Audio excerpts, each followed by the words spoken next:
संतप्त मानस शांत हों जिनके गुणों के गान में, बेवर्धमान महान जिन विचरे हमारे ध्यान।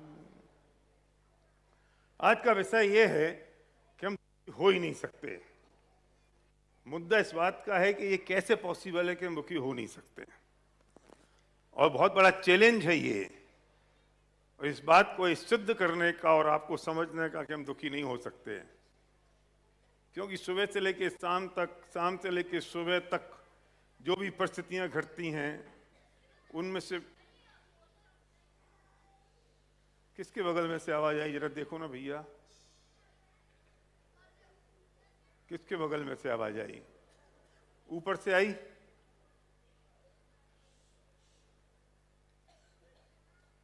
सारे वॉलंटियर हैं, जिसके बगल से आवाज आए उसका मुंह बिल्कुल बंद कर देना, बोले नहीं। ये अभिनय है। मैं आपके घर में आऊं और आप अपने बच्चों से, पत्नी से बात करते रहो, मेरी बात ना सुनो, तो मेरी विनय है कि अभिनय है? ये जिनवाणी में विराजमान है, तत्व ज्ञान की बात हो रही है, आप सब लोग समय शक्ति खर्च करके आए हो, वैसे सुनने की जगह बातें करते रहो, तो ये जिनवाणी की अभिनय, मेरी अभिनय, बगल में जो आदमी बैठा हुआ है उसकी अभिनय, ब्रह्मांड की अभिनय है। तो इसलिए फोन सब साइलेंट पे कर दो, बजे नहीं किसी का, नहीं तो पता नहीं कोई सा फिल्मी गाना बजेगा, कल कोई का बजेगा चल थैया थैया थैया, भिन्न भिन्न भांति भांति के, और फिर जो बात अपन कर रहे हैं वो हो नहीं पाएगी। सुनील जी, थोड़ा सा माहौल बनाना पड़ता है बात करने से पहले, नहीं तो फिर वो गंभीरतम। मैं तो 10-10 हजार लोगों के प्रोग्राम करता हूँ, एक आदमी बोलता नहीं है। मैं अभी किसी एक प्रोग्राम में गया और वो लोगों के 1.5 लाख आदमी था, एक शब्द की आवाज नहीं आई गुड्डू भैया, एक शब्द नहीं। ये तो हमारे ही लोग हैं जो चुप नहीं बैठते और उन्हें समझाना पड़ता है। इसलिए थोड़ा सा मैंने कहा है, आप बुरा मानो तो मैं माफी मांग लूंगा थोड़ी देर बाद, अभी नहीं। तो विषय क्या है भाई सुनील? हम दुखी हो ही नहीं सकते। दुखी होते क्यों, पहले ये नक्की कर लो। और मैंने आपका मोबाइल बंद करने को बोला है, आवाज बातें करने को बंद बोला है, पर आपकी खुशी, आपकी हंसी, आपकी ताली को रोक नहीं लगाई है। क्योंकि ऐसा मैंने बोला तो लोग बहुत गंभीर हो गए। इतने गंभीर होकर मत सुनना मुझे, नहीं तो बात ही समझ में नहीं आएगी। दुखी क्यों होते हैं? दुखी क्यों होते हैं? आकुलता के कारण, कोई बोला। और आकुलता क्यों होती है? सिंपल सी बात है। नहीं, ये इच्छाओं की इतनी बड़ी बड़ी बातें मत करो, छोटी छोटी बातें करेंगे अपन आज। आकुलता क्यों होती है? या जैसा चाहते हैं वैसा होता नहीं, और जैसा होता है वैसा चाहते नहीं है। अपेक्षाओं की पूर्ति नहीं होती। आकुलता क्यों हुई? विधायक जी चले गए? चले गए? अच्छा, इसलिए विधायक जी हैं, बैठ नहीं सकते ना, इतना काम होता है, पूरा सागर संभालना है। मैं सोचा था आज बैठ जाएंगे तो अच्छा होगा। आकुलता, दुख क्यों हो रहा है? क्यों हो रहा है? दुख इसलिए हो रहा है क्योंकि आकुलता हो रही है। अब आकुलता क्यों हो रही है? क्योंकि जैसा चाहते हैं वैसा होता नहीं है, और जैसा हो रहा है वैसा चाहते नहीं है। तो क्या करें? जब दुख होता है तो हमें क्या लगता है? हमारे पाप का उदय है। जब हम प्रसन्न होते हैं तो हमें क्या लगता है? हमारे पुण्य का उदय है। मेरा प्रश्न कुछ और है विवेक, ये पुण्य और पाप का उदय, इस पे आज अपन डिस्कस कर लेते हैं। ये क्या होता है पुण्य का उदय, क्या होता है पाप का उदय? हम जब पुण्य का उदय होता है आदित्य भैया तो खुश होते हैं, या खुश होते हैं तो पुण्य का उदय होता है? फंस गए। कोई बात नहीं, अभी निकालेंगे, भी रास्ता भी निकले। हम ये कहते हैं कि भाई हमें अनुकूलता है तो मतलब हमारे पुण्य का उदय है, और प्रतिकूलता है हमारे पाप का उदय है। मैं ये पूछ रहा हूं कि पुण्य का उदय होता है इसलिए अनुकूलता होती है, या अनुकूलता होती है इसलिए पुण्य का उदय होता है? रुको रुको, परेशान मत हो। हम भागते हैं तो हमें डर लगता है या डर लगता है इसलिए भागते हैं?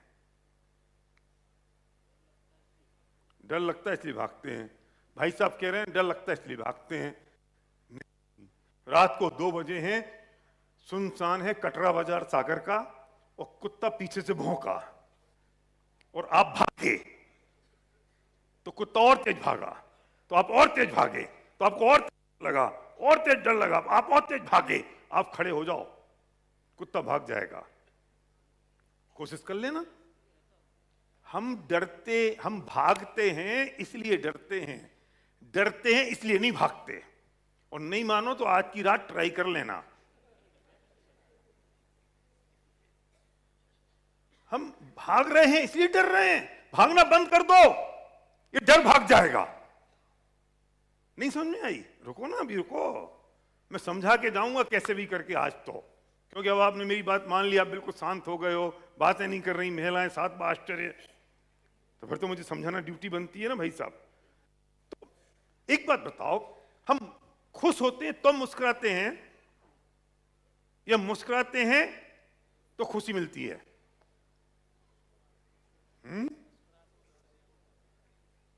दोबारा बोलो, मैं फिर बोलूं। हम खुश होते हैं तो मुस्कुराते हैं कि हम मुस्कुराते हैं तो खुश होते हैं? मुस्कुराते तो खुशी मिलती है ना। देखो अभी तक तो हम यही समझते हैं कि हम मुस्कुराते हैं तो, और खुशी मिलती तो मुस्कुराते हैं। अगर कोई अच्छी बात हो गई, हम खुश हो गए तो हम मुस्कुराने लगेंगे। किस पे डिपेंडेंट हो? हमें खुशी मिलेगी तो मुस्कुराएंगे? अरे मैं कहता हूं तुम मुस्कुराना शुरू कर दो, खुशी तुम्हारा पीछा करना शुरू कर देगी। नहीं समझ में आई? चलो एक काम करते हैं, सब लोग मुस्कुराओ, जरा मुस्कुराओ और जोर से हंसो। मैंने भी मुस्कुरानी कही थी, आपने हंसना शुरू कर दिया। चलो हंसना शुरू कर दो, कोई बात नहीं, हंसिए ना, जरा जोर से हंसिए। आपकी आवाज निकालो, थोड़ी आवाज निकालो, बाबा रामदेव वाला हंसी हंस लो, ठहाका मार के। पीछे वाले, यहां से कोई हंसा, पीछे वाले, ऊपर वाले, थोड़ा हंसो ना जरा।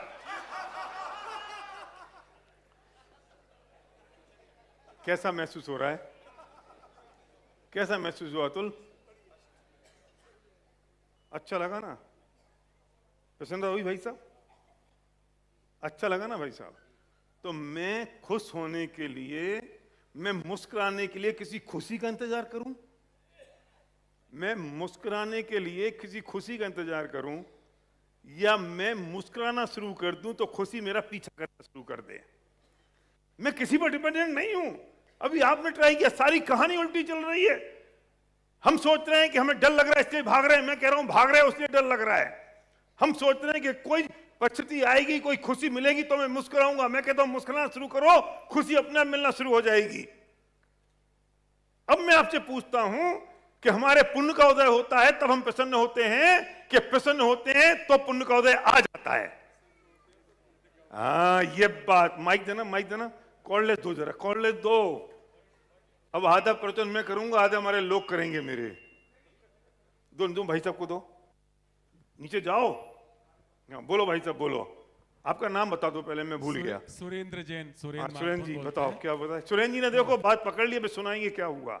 प्रसन्न होते हैं तो पुण्य का उदय आता है। हाँ, और हम क्या कर रहे हैं कि पुण्य का उदय आए तब हम प्रसन्न हो जी। हम कह रहे हैं कि तुम अनुकूल, हम थैंक यू, हम अनुकूलता पुण्य का उदय होगा तो अनुकूलता आएगी, या अनुकूलता महसूस करने लगोगे तो पुण्य का उदय पीछा करना शुरू कर देगा? प्रियांक समझ में आई बात? नहीं आई? अभी रुको, ये मेरे बहुत सारे साथी विद्वान बैठे हैं, इनको भी समझाना पड़ेगा। पुण्य के उदय की परिभाषा क्या है? अनुकूल वेदनीयम पुण्यम और प्रतिकूल वेदनीयम पापम। अनुकूलता का वेदन होगा तो पुण्य का उदय होगा, और प्रतिकूलता का वेदन होगा तो पाप का उदय होगा। हमने इसमें अनुकूलता और प्रतिकूलता पकड़ ली, वेदन शब्द हम भूल गए। महेश भैया हम वेदन जो शब्द है ना वो हम भूल गए। यहां इंपॉर्टेंट क्या है? वेदन। वेदन का मतलब अनुभव करना, वेदन का मतलब फीलिंग, वेदन का मतलब महसूस करना। तुमने अनुकूलता को महसूस किया तो पुण्य का उदय, और प्रतिकूलता महसूस की तो पाप का उदय। तो मुद्दा परिस्थिति रही या वेदन रहा? इस बात पे ताली बजाओ। सुनील जी, आपने बताया नहीं था इनको ताली बजानी पड़ती बीच बीच में? नहीं बताया? देखो, जितना काम होगा वो सब मेरा, और जितनी गड़बड़ होगी वो सुनील जी की, क्योंकि इनने मुझे बुलाया तो इनकी गड़बड़ है ना। अरे आप सोचो तो सही, मुद्दे की बात तो देखो। यह बातें खिल जानी चाहिए। अनुकूल वेद नियम पुण्यम, प्रतिकूल वेद नियम पापम। अनुकूलता का वेदन पुण्य का उदय है और प्रतिकूलता का वेदन पाप का उदय है। हमने अनुकूलता प्रतिकूलता पकड़ ली, हम वेदन भूल ही गए। मुद्दा तो वेदन है, और अगर वेदन मुद्दा है तो परिस्थितियों का कोई मतलब नहीं रहा। ये बात, हाँ। क्या क्या बोर्ड, थोड़ी व्हाइट बोर्ड है क्या? व्हाइट बोर्ड नहीं होगा, कोई बात नहीं, रखो। मेरी गलती, मैंने पहले नहीं कहा आपसे, कोई बात नहीं। मैंने क्या कहा? जब वेदन ही इंपॉर्टेंट हो गया। सुनील जी बैठो ना, बैठो। क्या एसी? सर्दी लग रही, गर्मी लग रही? वेदन सर्दी है कि गर्मी है ये तो बताओ। वेदन, किसी के पुण्य, कभी आऊंगा मैं इस पे, किसी के पुण्य का किसी के पाप का उदय। हमने क्या सोचा? अनुकूलता का वेदन पुण्य का उदय, प्रतिकूलता का वेदन पाप का उदय। हमने अनुकूलता और प्रतिकूलता पकड़ ली, वेदन हम भूल गए। इंपॉर्टेंट अनुकूलता और प्रतिकूलता नहीं है, इंपॉर्टेंट क्या है? वेदन। और वेदन किसके हाथ में है? शाबाश, वेदन करना तो मेरे हाथ में है। और जब वेदन करना मेरे हाथ में है तो सारी परिस्थितियां बेकार हो गई, क्योंकि परिस्थिति तो परिस्थिति है, परिस्थिति से कोई फर्क नहीं पड़ता। इंपॉर्टेंट ये है कि हम उस परिस्थिति से कैसे गुजरेंगे। परिस्थिति तो गुजर जाएगी, ध्यान से सुनना, है बहुत इंपॉर्टेंट बात है। परिस्थिति तो परिस्थिति है, गुजर जाएगी। इंपॉर्टेंट ये है कि उस परिस्थिति से हम कैसे गुजरेंगे, और हम कैसे गुजरेंगे इसका मतलब कि उस परिस्थिति में हमने वेदन कैसा किया। क्योंकि परिस्थिति ना अच्छी है ना बुरी है। कैसी है परिस्थिति? परिस्थिति को अगर टुकड़े करो ना तो वो पर की स्थिति है, स्व की स्थिति नहीं है।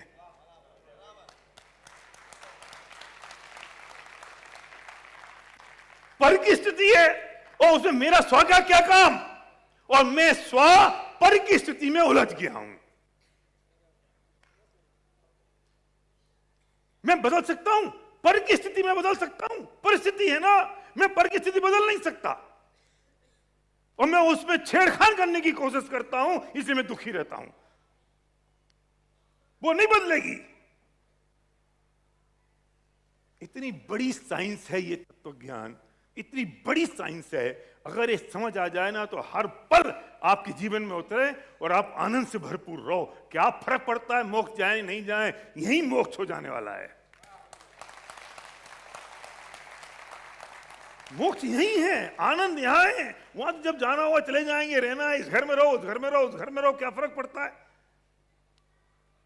क्या फर्क पड़ता है? पर की स्थिति है ना, मैंने क्या महसूस किया। स्थिति एक है और वेदन सबके एक है कि अलग अलग हैं? तो परिस्थिति से क्या लेना देना? अगर एक परिस्थिति से सबके वेदन एक से हों तो मैं कहूंगा परिस्थिति के कारण वेदन हुआ। एक परिस्थिति से अगर सबके वेदन एक से हों तो हम समझ जाएंगे। अभी एसी चालू करा दिया, किसी ने फोन किया होगा इनको, गर्मी लग रही, एसी चला दो। अब जैसे एसी चला ना तो जिसको गर्मी लग रही थी वो खुश होगा, जिसको गर्मी और जिसको सर्दी लग रही थी वो गालियां देगा। फिर थोड़ी देर में फोन आएगा, सुनील भैया बंद करा दो। सुनील भैया यही करते रहेंगे जैसे एसी के डब्बे में हर यात्री परेशान करता है और अटेंडेंट वही काम करता रहता है। कुछ नहीं करता अटेंडेंट, कहता है कम कर दिया, उससे कहता है बढ़ा दिया। आपको मैं एक गुण दे रहा हूं, अभी भी ऐसे ही करना।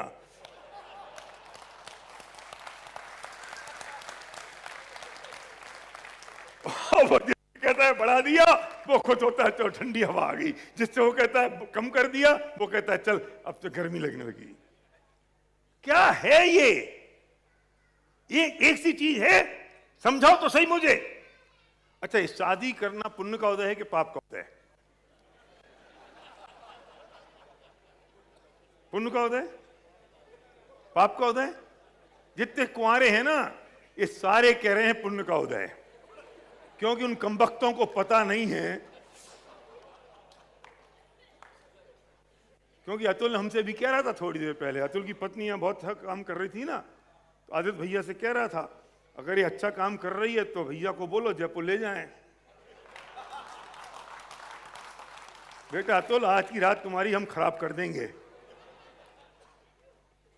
जो कुंवारे हैं वे सब कह रहे हैं कि शादी करना पुण्य का उदय है, और जितने शादीशुदा हैं उनसे पूछो,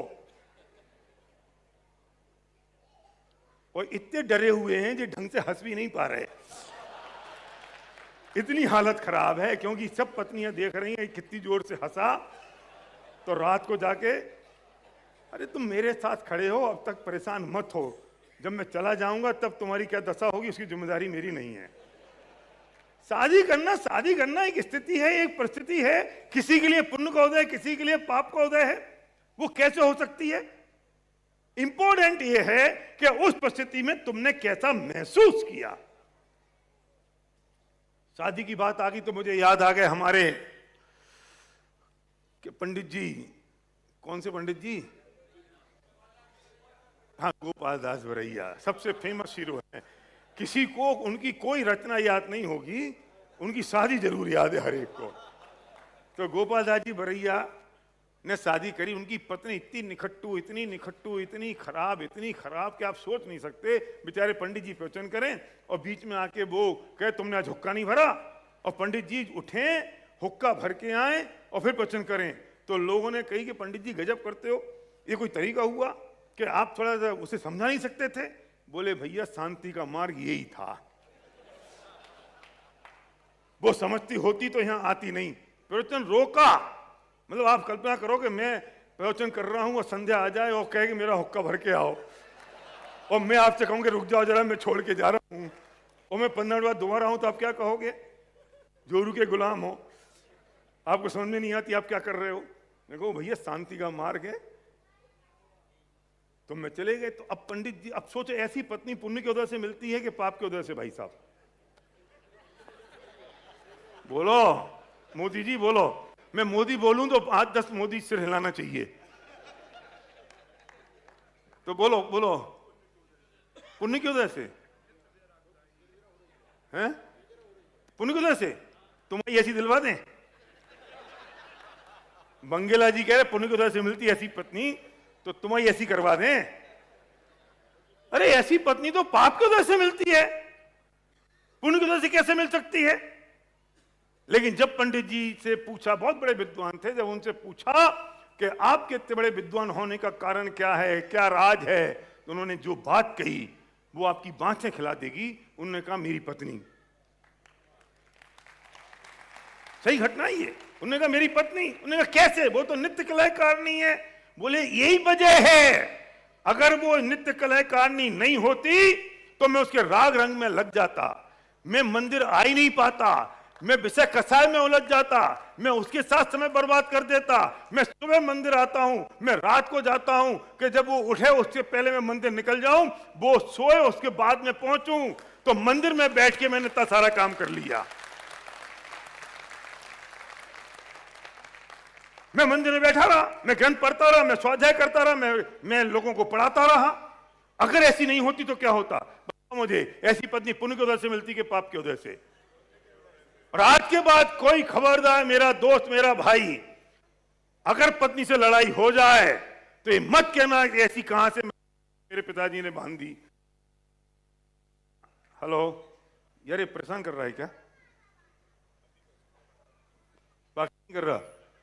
कोई स्किप तो नहीं कर रही? रेंज बाहर रख दो ना उसको। आज के बाद अगर पत्नी से लड़ाई हो जाए तो टेंशन मत करना, और मैं कह रहा हूं पति से लड़ाई हो जाए तो टेंशन मत करना, इस बात के पीछे कि यार ऐसी पत्नी कैसे मिल गई, ऐसा पति कैसे मिल गया। अरे वो जैसी है वैसी है, और पति जैसा है वैसा है। तुमने कैसा वेदन किया तुम नहीं कर सकते। गोपाल, हेलो, मैं पीक पे जाता हूं और ये बंद हो जाता है, ऐसे होता है ना गड़बड़। तो मुझे वो वाला हैंड माइक दे दो। क्या गड़बड़ है क्या कुछ? ये तो उसे बाहर रख दो बेटा।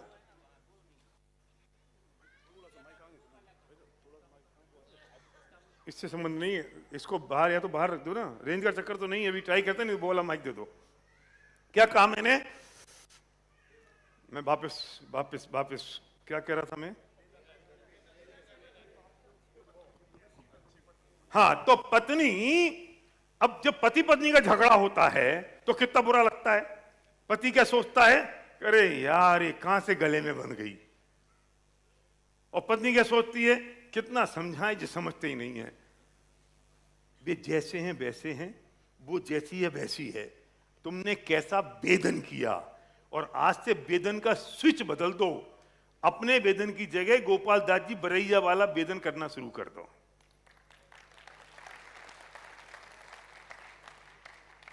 फर्क तो वेदन का है ना। तब मर्सिडीज आती है 75 लाख रुपए की आजकल, पुण्य की वजह से आती है कि पाप की वजह से? अब कोई नहीं बोलेगा, मुझे पता है। अरे हम कहते हैं रुपया पैसा धन दौलत से सब सामग्री पुण्य की वजह से आती है। सुनो, पुण्य की वजह से आई ना, कितने खुश हुए।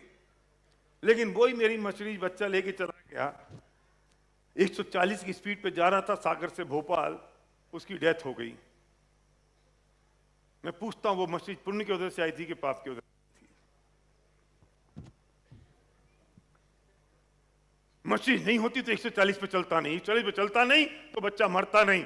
तो हम पत्थर मारते हैं अपने सिर पे कि क्या मेरे दिमाग पे आग लग गई थी जो मैंने मर्सिडीज खरीद ली। कल तक जो पुण्य का उदय महसूस हो रहा था, आज वो पाप का उदय महसूस होने लगता है।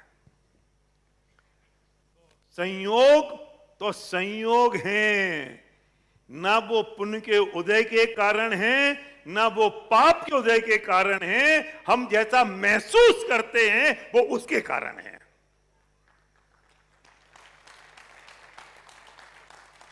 दस करोड़ रुपए रखें आपके पास, पुण्य के उदय से हैं कि पाप के उदय से? अरे करोड़पति हो, पुण्य की वजह से कि पाप की वजह से? बताओ। हम कहते हैं ना क्या है बताओ। अरे यार पैसा तभी तो आएगा, पुण्य का उदय होगा तो पैसा आता है हमारे पास, तो पुण्य की वजह से आया है पैसा। हम ये मानते भी है ना। और ईडी की रेट पड़ जाए,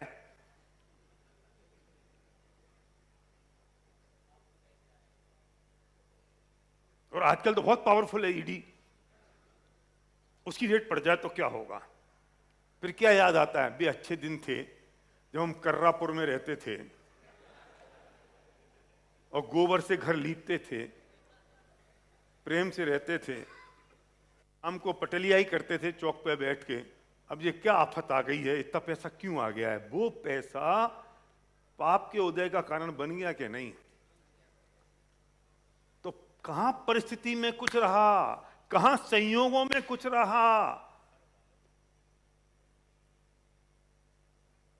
एक परिस्थिति और एक संयोग किसी के लिए पुण्य के वेदन का कारण है, किसी के लिए पाप के वेदन का कारण है। ऐसा तो है ही, लेकिन वही संयोग और वही परिस्थिति कभी मुझे पुण्य का वेदन का कारण बनती है और कभी मेरे पाप के वेदन का कारण बनती है। और हम दोष किस पे दे रहे हैं? हमेशा परिस्थितियों को।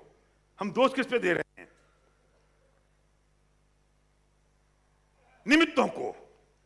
ये सब परिस्थिति क्या है? निमित्त है ना। और निमित्त की परिभाषा क्या है? सुनो मेरी परिभाषा, सुनो निमित्त की। कार्य होने पे जिस पे आरोप आ जाए वही निमित्त है ना। तो आरोप को क्या कहते हैं अंग्रेजी में? ब्लेम। ब्लेम का मतलब, ब्लेम का मतलब जिसने किया नहीं पर उस पे ब्लेम आया। आरोप आया, तो इसका मतलब निमित्त कर्ता नहीं हुआ ना। जब ब्लेम आ गया तो वो कर्ता नहीं है ना। और हमने क्या कह दिया, उसे कर्ता मान लिया। ये कचरा किसने फैलाया? सुनील जी तुमने फैला दिया। ये भाई हमने नहीं फैलाया, हमने नहीं फैलाया, तुम्हारी वजह से फैला ना। तुमने बच्चों को दे दिया हाथ में से फैल गया। इनने फैलाया, हमने ब्लेम किया, हमने आरोप लगाया, और हम समझते हैं कि उसने करता। हमारे दुखी होने का कारण यह है कि हम निमित्तों को ढूंढ ढूंढ कर लाते हैं, ढूंढ ढूंढ कर लाते हैं आरोप लगाने के लिए। मतलब अगर बुंदेलखंडी में कहूं तो हमारा काम हुआ तो हम ये ढूंढते फिरते हैं कि इस काम का ठीकरा किसके माथे फोड़ें, और जिसके माथे हम ठीकरा फोड़ते हैं उसे कहते हैं निमित्त, और हम दुखी होना शुरू कर देते हैं।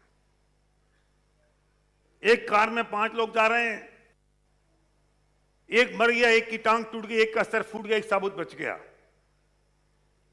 हम कहते हैं कि कार का एक्सीडेंट हुआ इसलिए आदमी मर गया। कार के एक्सीडेंट से मरा?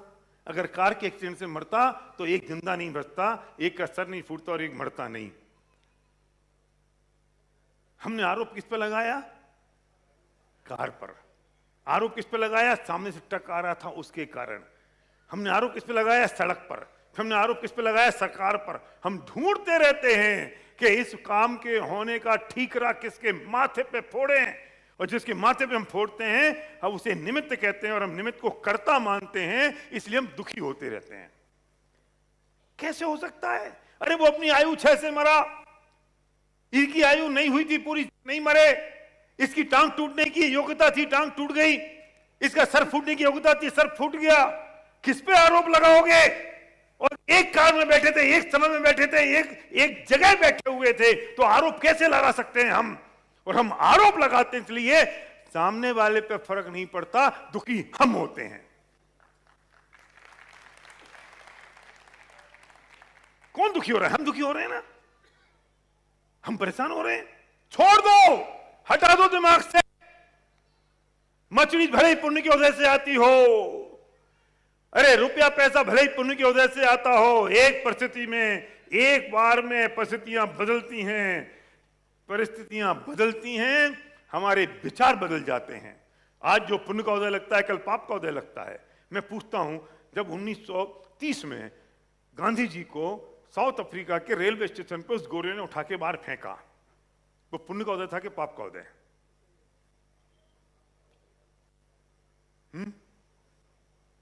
अब कोई नहीं बोल रहा, क्या करें हम? बताओ प्रियांश, कितना पाप का उदय था? हाँ, ये बोले बब्बा, चाचा हैं, चाचा। उस वक्त कैसा लग रहा था चाचा जी कि गांधी जी को उठा के बाहर फेंक दिया? गांधी जी को लगा मेरे पाप का उदय, देश को लग रहा पाप का उदय, हाय राम पाप का उदय। और आज क्या लग रहा है? अति पुण्य उदय मम आया, जो गांधी जी को रेल के डब्बे से बाहर फेंका। अगर नहीं फेंकते तो गांधी जी आज देश के राष्ट्रपिता नहीं होते, और चौराहे चौराहे पे उनकी मूर्ति नहीं लग रही होती। जो परिस्थिति आज पुण्य का उदय दिखाई देती है वो कल पाप का उदय दिखती है, जो आज पाप का उदय दिखाई दे रही है कल वो पुण्य का उदय दिखाई देती है। इसका मतलब फिर वापस आओ सिद्धांत पर कि परिस्थिति तो पर की स्थिति है, उससे कोई संबंध नहीं है। संबंध है मैंने कैसा वेदन किया,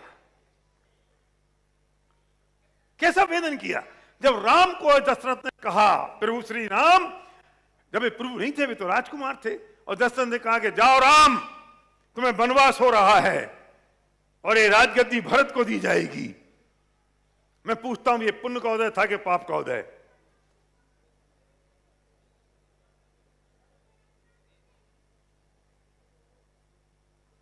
अतुल बोलो, तुम बोलो भैया। अरे राम को अगर वनवास नहीं होता तो रावण का क्या होता? लोग गालियां देते हैं केकई को, और आज तक किसी आदमी ने अपनी बच्ची का नाम केकई नहीं रखा। मैं कहता हूं कि केकई अगर राम को नहीं भेजती तो राक्षसों का सर्वनाश कैसे होता? तो जब मैं किसी से ये बात कह रहा था विवेक, तो वो बोला कि वे 14 साल को नहीं भेजती। मैंने कहा 14 साल को नहीं भेजती तो वो काम तो हुआ 14वें साल में। अगर वो कह देती कि 5 साल को निकाल दो तो रावण का काम ही नहीं निपटता, तो कैसे बुला लेती वो 5 साल में? तुम्हें तो केकई के पैर धो के पीना चाहिए कि रावणों का, कि राक्षसों का सर्वनाश करने के लिए मां तू निमित्त है। तू अगर राम को नहीं भेजती तो रावण का क्या होता? तो हनुमान जी कैसे मिलते? और सुनो, और छोड़ दो सारी बात, अगर केकई राम को वनवास नहीं भेजती तो राम पूरी दुनिया के इतने बड़े भगवान नहीं होते और गांव गांव में राम कथा नहीं हो रही होती। गांव गांव में राम कथा क्यों हो रही है? उनकी जिंदगी के इतने चैलेंजेस, जिंदगी के इतने कहानियां, इतनी तकलीफें, इतनी परेशानियां, तो लोग राम कथा कर रहे हैं तो इतने बड़े भगवान हो गए। तुम कह रहे कि काय को भेज दिया केकई ने? तो पुण्य का उदय था कि पाप का उदय? क्या कह रहे हैं हम? राजा भैया, सुनील जी के बड़े भैया है ना, परिस्थिति है ना। और परिस्थिति, मेरा मुद्दा क्या है, मैं क्या कहना चाहता हूं, पूरी बात का सार, वेदन महसूस करना, फील करना, ये किसके हाथ में है? मेरे हाथ में। और मैं दोष किसको दे रहा हूं? परिस्थितियों को। तो नक्की कर लो आज से, ये मेरे हाथ में है ना। तो मैं क्या करना चाहता हूं? मैं प्रसन्न रहना चाहता हूं तो अनुकूलता का वेदन करना शुरू कर दो। कब कब? हर परिस्थिति में घाटा हो जाए तो भी, और बच्चा चौथी मंजिल से नीचे गिर जाए तो भी। क्यों? क्यों? सबसे महान सिद्धांत है कि जो हो गया है ये तो होना ही था। क्यों? क्यों? क्यों? जो हो गया वो होना ही था। इसे क्रमबद्ध कह दो, इसे कह दो हुई है वह जो राम रची राखा, इसको कह दो हमको कछु भय ना रे, जा करी जैसे जा ही समय में, जो हो तब च्वा द्वार, बन है कछु टरहे नाही, कर लीनो निर्धार। और मैं एक बहुत बड़ी बात कहता हूं कि सुनो, तुम जो हो रहा है ना, इसे टाल ही नहीं सकते हो। क्यों? क्योंकि वर्तमान में जो हो रहा है वो तुमने जो पूर्व में कर्म किए थे उनका उदय है।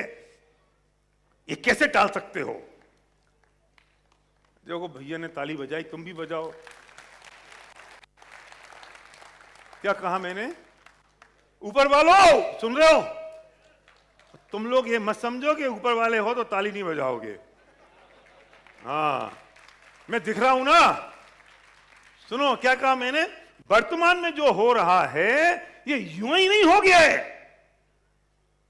ये मैंने पूर्व में जो कर्म किए थे उनका उदय आया है। इसे बदल सकते हो? ये चेंज हो सकता है?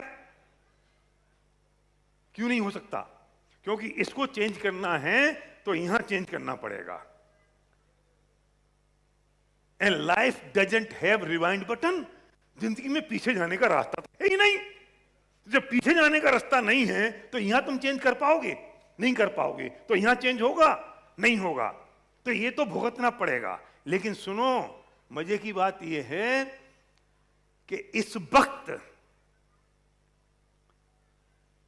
जो तुम महसूस करोगे उससे नक्की होगा कि आगे क्या होगा।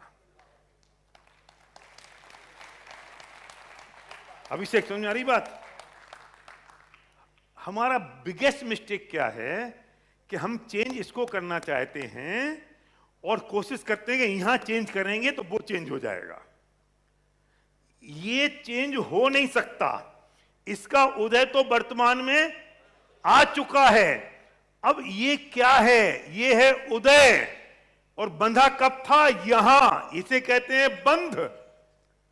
ये बंध था, ये उदय है। अब सबसे बढ़िया मार्के की बात कह रहा हूं, और ये बात समझ में आ जाए तो उछल जाना।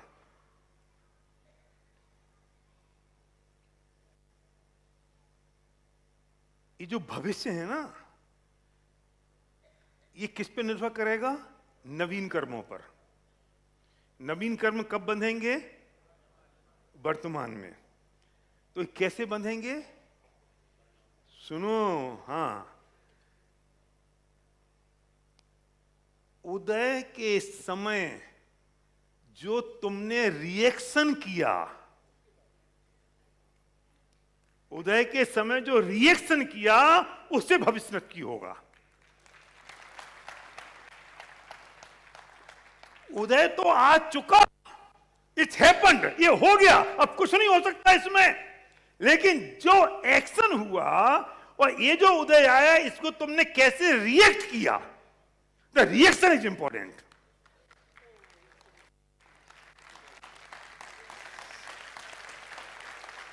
उदय इंपॉर्टेंट नहीं है मीना भाभी, राइट? उदय इंपॉर्टेंट नहीं है, क्योंकि उदय आ चुका।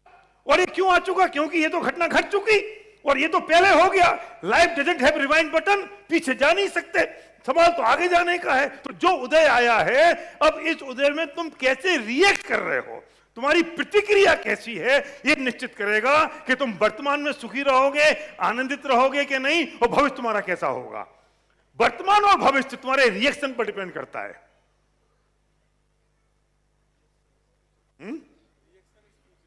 Reaction is future and present also. क्यों? क्योंकि रात को मैं यहां से ना, कल कितने बजे उतरा? 4 बजे उतरा। अब मैं रात भर परेशान, अरे यार ये कोई टाइम होता है कि 4 बजे उतरने का? सागर वालों को भी समझ में नहीं आता, रेल डिपार्टमेंट को समझ में नहीं आता। 3:30 बजे से उठ के बैठ गया हूं, अब 4 बजे ट्रेन आएगी। ये सब टोपे टूपू लगा के, मैं आधों को तो पहचान ही नहीं पाया, टूपा टूपू लगा के आए थे सारे, तो और अंधेरा और था स्टेशन पे, और मैं परेशान। अब तू ये जो परेशान हो रहा है, ये क्या है? वेदन। वेदन है ना? इस परिस्थिति को बदल सकता हूं। मेरे हाथ में 2 है ना, मैं प्रसन्न हो जाऊं, ब्रह्म मुहूर्त में पहुंच गया सागर।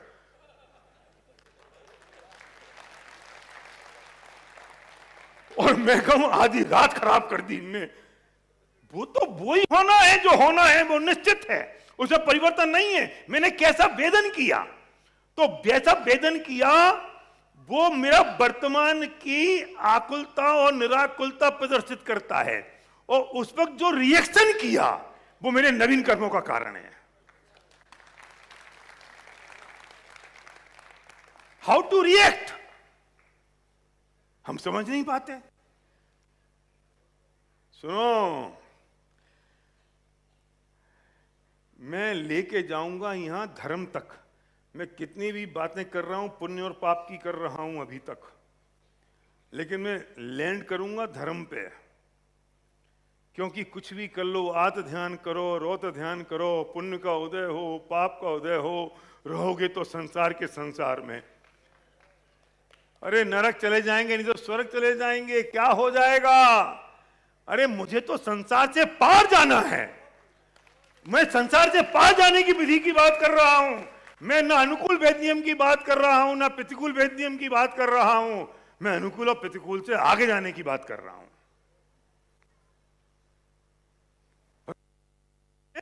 पहले ये बात पल्ले तो पड़ जाए, क्या अनुकूल है और क्या प्रतिकूल है।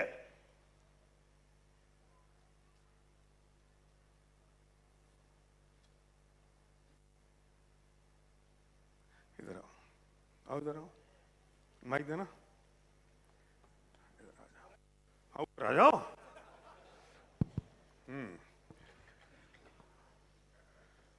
क्या नाम है तुम्हारा भाई? विनय जैन। विनय। अच्छा, अब तुम्हारी पत्नी कैसी है? बढ़िया है। अच्छा रहा मैंने बाद में बुलाया। क्यों है? बढ़िया क्यों है? वहां क्यों देख रहे हो? हाँ, यहाँ देख के बोलो। बढ़िया है, साधर्मी है तो बढ़िया है ना। अच्छा, इनका पड़ोसी है कोई यहाँ पे? वो बताएगा कितनी जोर जोर से बर्तनों की आवाज आती है। मैं तुमसे इस उम्मीद, इस शब्द, इस उत्तर की उम्मीद कर रहा हूं कि मैं जैसा वेदन करता हूं वो वैसी है। बराबर, सही है, बिल्कुल। मैं अभी यहां पे लैंड करना चाहता हूं। कैसी है? मैं जैसा वेदन करता हूं वैसी है। अब सुनो, विनय को के हाथ में है अब कि विनय कैसा वेदन करे। मैं ये बात क्यों कहना चाहता हूं कि हमारे अनादि काल की आदत गई है दुखी रहने की। ये बहुत बड़ी साइकोलॉजिकल पॉइंट बोल रहा हूं सुनील जी, सुनना। अनादिकाल की आदत पड़ गई है दुखी रहने की, और हमें दुखी रहना में आनंद आने लगा है। सुनना, दुखी रहने में आनंद आने लगा है, तो हम चाहते, हमारे मुंह से कभी नहीं निकलेगा कैसे हो, चल रही है, कट रही है, ठीक है, अब भैया बुढ़ापा है। क्यों? क्योंकि हमारी साइकोलॉजी हो गई है कि हमें वो ही अच्छा लगने लगा है, जबकि हम उसे पसंद नहीं करते हैं, हम उसे पसंद नहीं करते हैं, लेकिन आदत पड़ गई है दुखी दिखाने की, दुखी रहने की, और सबसे बड़ी बात लोगों की संवेदनाएं इकट्ठी करने की। Thank you. संवेदना इकट्ठी करने की। छोटा बच्चा होता है ना, छोटा बच्चा, छोटा बच्चा, तो यहां जा रहा है, अभी बच्चा खेल रहा है, खेलते खेलते खेलते बच्चा गिर पड़ा और मां आगे निकल गई। बच्चा देखता है मां ने देखा कि नहीं। अगर मां ने नहीं देखा तो वो अब अपने कपड़े झटका के जो तेज चलने लगता है, और मां ने जैसे ही देखा और मां भी होशियार है, उसे पता चल जाता कि गिर गया, तो देखती नहीं है, ऐसे निकल लेती और देखती, ज्यादा तो नहीं लगी। हम भी उन बच्चों से कम नहीं हैं, हमें भी दुखी होना, दुखी दिखाना, दुखी बताना आदत पड़ गई है, क्योंकि उससे हमें लोगों की संवेदनाएं मिलती हैं।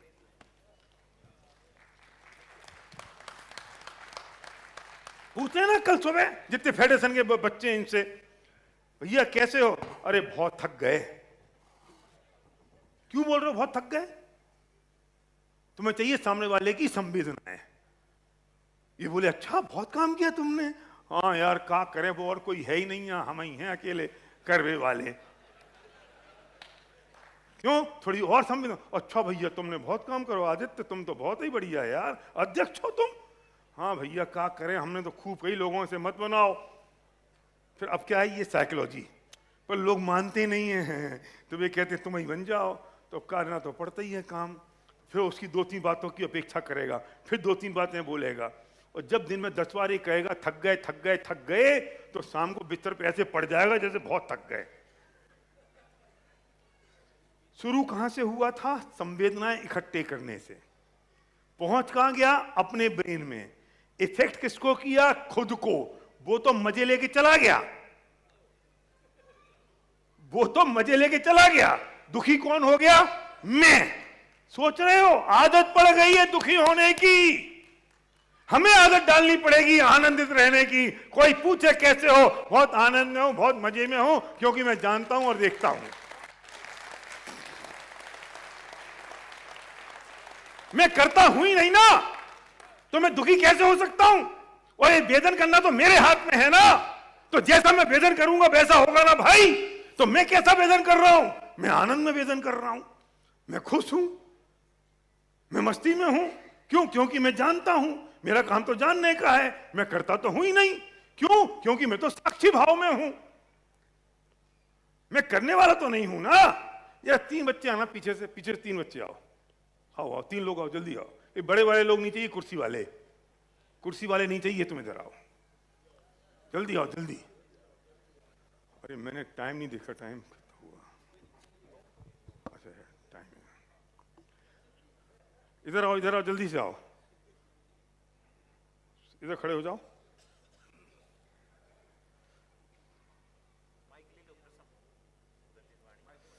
लाओ इधर आओ, इधर आओ बेटा, माइक दो। तुम्हारा क्या नाम है? प्रशम। प्रशम। प्रशम इधर आओ। तुम्हारा नाम? शाश्वत। शाश्वत। तुम्हारा नाम? आदि। मैं तुम्हारे साथ कुछ भी करूंगा चलेगा? पक्का? चलो।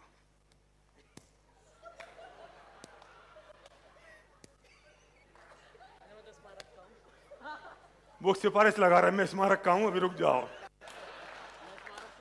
मैं निकल चुका हूं, सब सिफारिश लगा रहे हैं।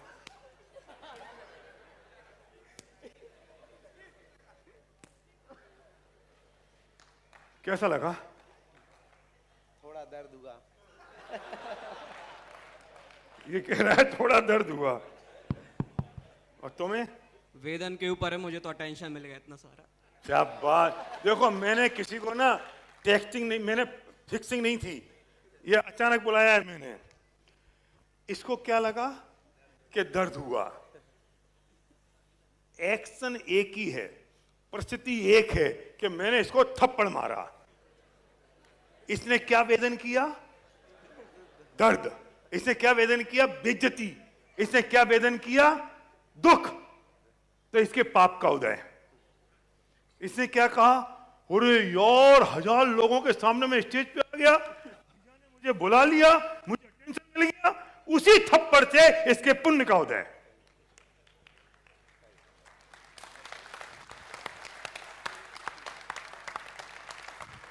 कैसे कह सकते हैं उसने मुझे गाली दी और मुझे दुख हो गया? मैं कैसे कह सकता हूं उसने मुझे थप्पड़ मारा और मुझे तकलीफ हो गई? अरे भाई साहब, वो अकेले में गाली दे देता ना तो चल जाता, 4 लोगों के सामने गाली दे दी। अबे 4 के सामने तुझे इज्जत तो दी, तू 4 के सामने पहचानने लायक तो हुआ। इसी थप्पड़ में इसके पाप का उदय, इसी थप्पड़ में इसके पुण्य का उदय।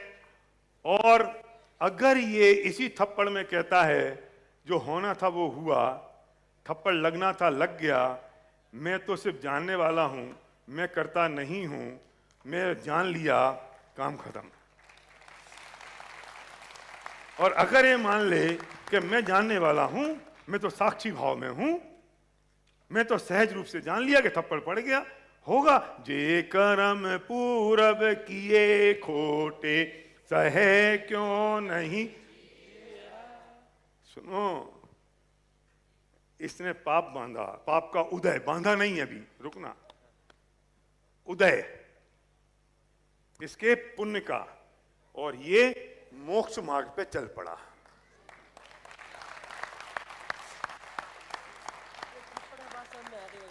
एक थप्पड़ में बात समझ में आ गई। हाँ, 5 साल तक समझ में नहीं आई थी जो।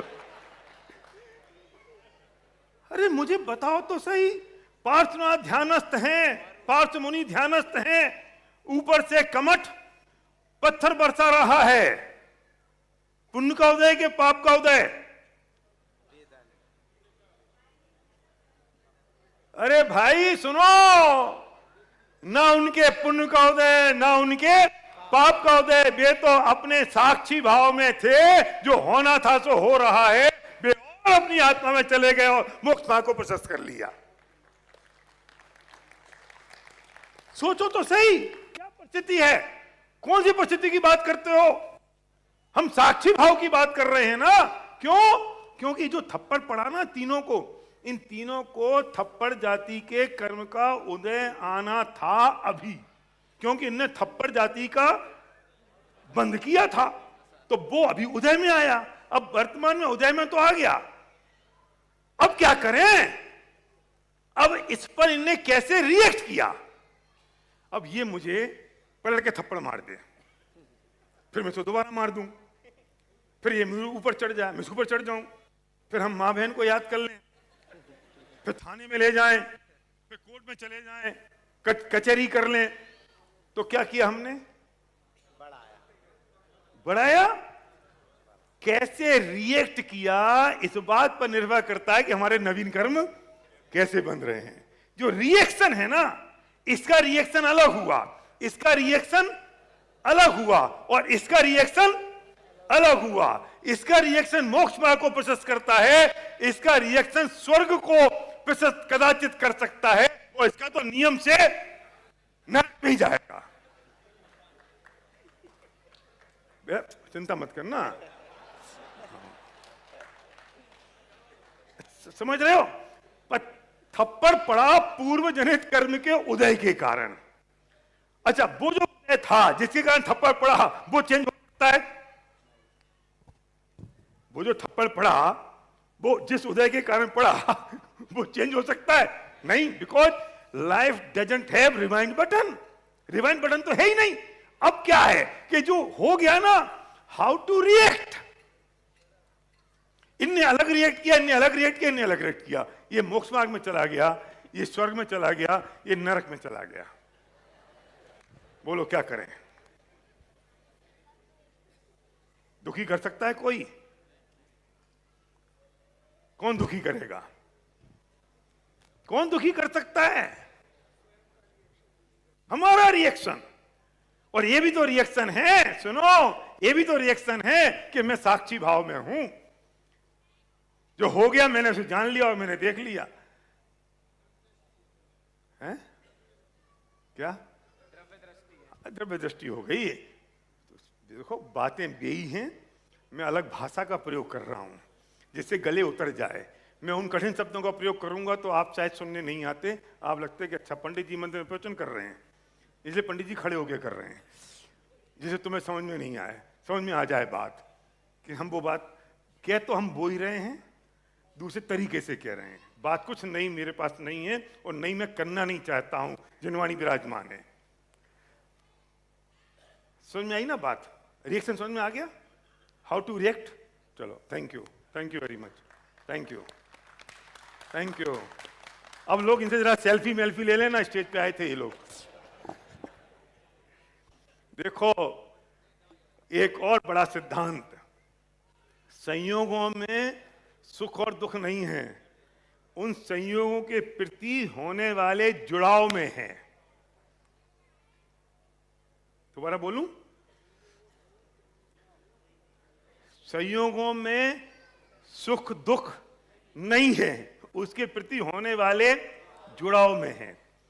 ये बच्ची है ना, तुम्हारी बच्ची है, 2 साल के बच्चे को 5,000 रुपए की ब्रांडेड टी शर्ट पहना दो। आनंद किसको आता है? मां को के बच्चे को? पहना किसने? पहना बच्चे ने है। संयोग किसके पास है? बच्चे के पास। आनंद किसको आ रहा है? मां को। क्यों? संयोगों में आनंद नहीं है, संयोगों के प्रति होने वाले जुड़ाव में आनंद है।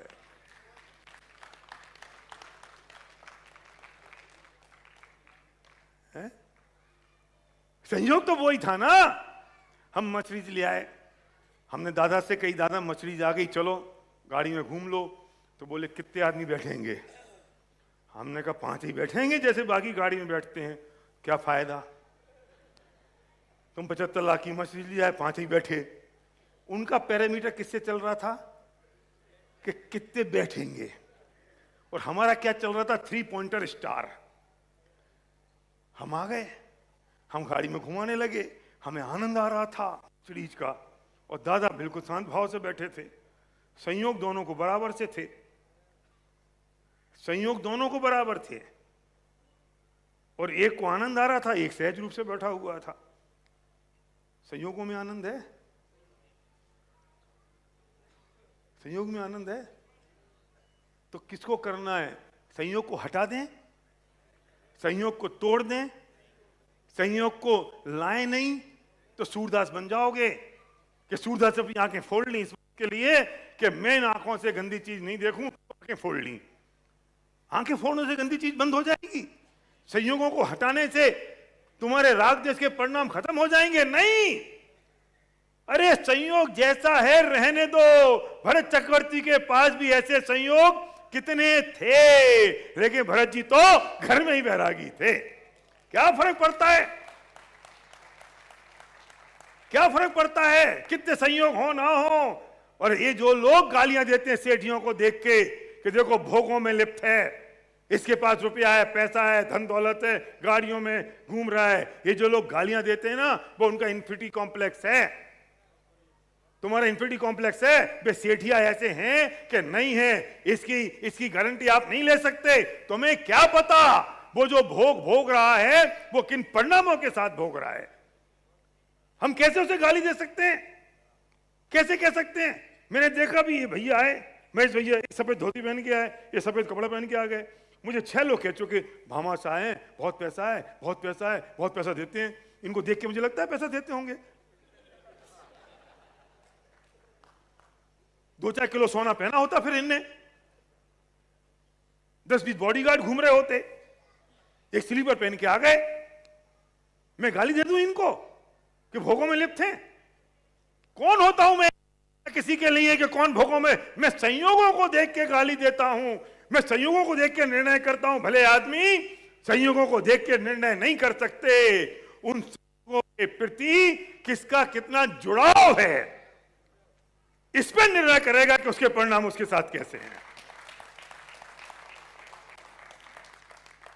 अरे भरत चक्रवर्ती निषेध बुद्धि पूर्वक भोगों को भोगते थे, इसलिए ज्ञानी के भोग भी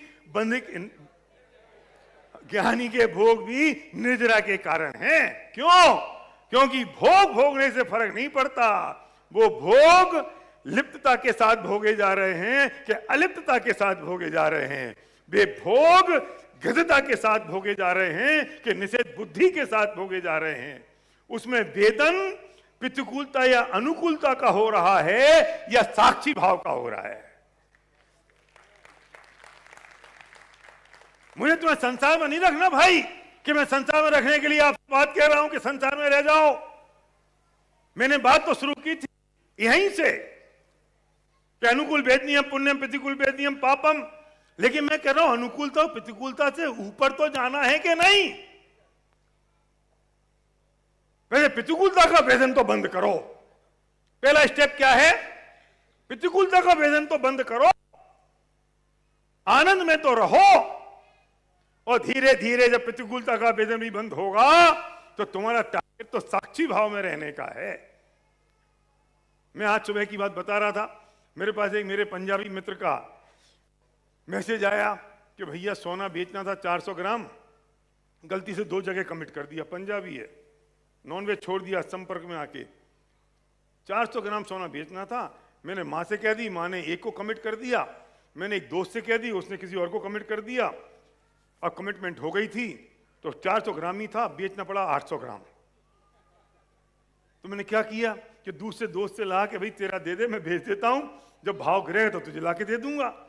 अब मैं बहुत टेंशन में आ गया था, पर फिर तुरंत मुझे आपकी बात ख्याल आई, पंजाबी है, मैं बोल रहा हूं ये ठेका किसी एक जाति प्रजाति का नहीं है, ये वस्तु स्वरूप है, ये वस्तु का मार्ग है, ये प्रकृति का स्वरूप है। उसने पता है क्या कहा? फिर मैंने सोचा मैं कैसा वेदन करूंगा इस पर निर्भर करेगा पुण्य का उदय है कि पाप का उदय।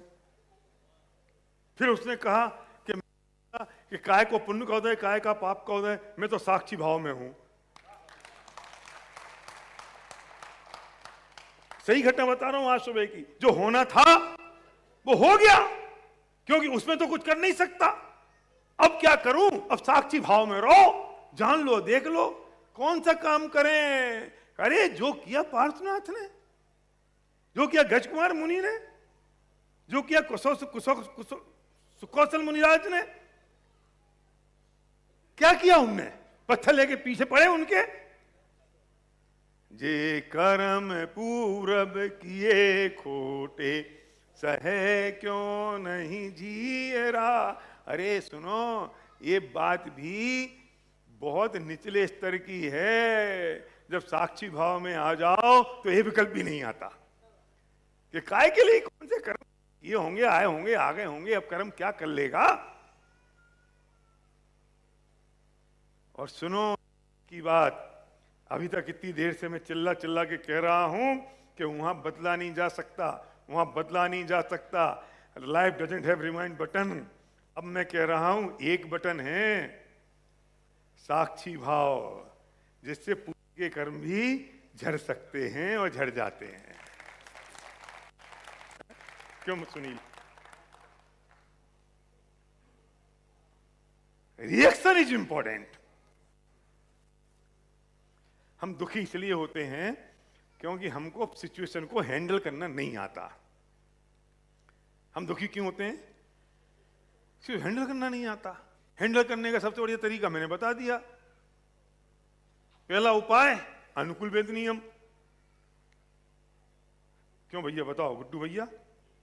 और दूसरा उपाय, महान उपाय, मोक्ष का मार्ग, साक्षी भाव। एक ना यहाँ सागर में किटी पार्टी चलती है, किटी पार्टी होती है। ओ मेरी गलत फहमी थी, मैं समझा सागर बहुत बैकवर्ड है। ओ इतना फॉरवर्ड है। यहाँ भी किटी पार्टी, दोपहर में सारी रेस्टोरेंट उसी में बिजी होते होंगे ना। हाँ, तो किटी पार्टी चल रही थी सागर में। तो बिमला, शीला, चंपा, चमेली सब वहां बैठी हुई थी और अपनी बातें कर रही थी। इतनी देर में एक कॉकरोच आया। और दुनिया में पत्नी को अगर डराना हो तो तुम एक नकली कॉकरोच अपने पास रखो। मैं पुरुषों को कह रहा हूं, ये बात विवेक तुम भी समझ लेना। और जैसे ही पत्नी से झगड़ा मकड़ा हो, तुम्हें टाइम पे चाय नहीं दे, रोटी बना के नहीं दे, गुस्सा करे, तो वो नकली कॉकरोच छोड़ दो, सब खत्म। ये चाहे रानी लक्ष्मीबाई भी होगी ना, तो अभी कॉकरोच से तो डरती ही होगी, मुझे पक्का पता है। कॉकरोच से तो पूछो ही नहीं डरती। बुंदेली नहीं डरती तुम? एल्ले। और छिपकली से? हाँ, छिपकली, कुछ छिपकली से कुछ कॉकरोच से। तो वो पार्टी चल रही थी और कॉकरोच आके बिमला के यहां बैठ गया। अब वो बिमला को तो दिखे ही नहीं। अब शीला सामने बैठी थी, वो कह रही अब वो क्या, हाँ बोलो बोलो क्या है? वो इशारा करे, वो समझे नहीं। फिर उसने देखा, वो जैसे ही जोर से चिल्लाई बिमला, बेचारा कॉकरोच घबरा गया। वो घबरा जाके उठा तो शीला के सिर पे बैठ गया। अब शीला फड़फड़ाई तो बेचारा वहां से उठा तो शकुंतला के हाथ पे बैठ गया और इसने ऐसे ही हाथ हिलाया तो वो जो कॉफी रखी थी टेबल पे वो फैली और बगल में एक आदमी बैठा हुआ था, उसके ऊपर गिर गई। वो जोर से चिल्लाया। अब कॉकरोच को समझ में नहीं आ रहा है हुआ क्या है ये, मतलब मैंने किया क्या है। Cockroach was 100% confused. अब वो फड़फड़ा रहा है, क्या करे। और ये सारी हाय मम्मी, हो मम्मी, ही हु चिल्लाए जा रही। वो कॉकरोच जैसे तैसे वहां से उठा और काउंटर पे एक खड़ा हुआ था वेटर, आगम। तो वो वेटर के कंधे पे, जेब पे जाके बैठ गया। वेटर ने चुपचाप पेपर नेपकिन उठाया और यहां रखा, हल्के हाथ से उसको पकड़ा जिससे कॉकरोच मर ना जाए और लेके बाहर जाके छोड़ आया। परिस्थिति तो एक ही है। हम परेशान इसलिए होते हैं क्योंकि हमें परिस्थितियों को हैंडल करने का तरीका नहीं आता है, इसलिए हम दुखी होते हैं। कॉकरोच एक था, शीला, बिमला, शकुंतला परेशान हो रही थी और इसने उठा के बाहर कर दिया। मैं आपको कॉकरोच पकड़ने की कला नहीं सिखा रहा हूं, मैं पत्नी को ठीक करने की कला नहीं बता रहा हूं, मैं बच्चों को संभालने की कला नहीं बता रहा हूं, व्यापार में कैसे पैसे कमाने हैं इसकी बात नहीं कर रहा हूं। मैं एक ही बात कर रहा हूं, संसार में अगर आनंद लेना है तो परिस्थिति कुछ भी होने दो, तुम अनुकूलता का वेदन करना शुरू कर दो। और अगर संसार से पार जाना हो और मोक्ष मार्ग प्रशस्त करना हो तो इसी समय साक्षी भाव में आना शुरू कर दो। इसी पल, अगले पल की जरूरत नहीं है कि नहीं, साक्षी भाव में तब आएंगे जब चौथा गुणस्थान, पांचवा गुणस्थान हो जाएगा, तब आएंगे जब थोड़ा सा और ग्रंथ पढ़े। क्यों अखिलेश, बताओ, तुम समाचार पढ़ रहे हो ना मंदिर में, किस वक्त चाहिए? इसी वक्त, इसी पल। मैं करूंगा 12 बजे तक प्रवचन आज, और फिर देखता हूं बाहर निकल के कौन क्या कहता है।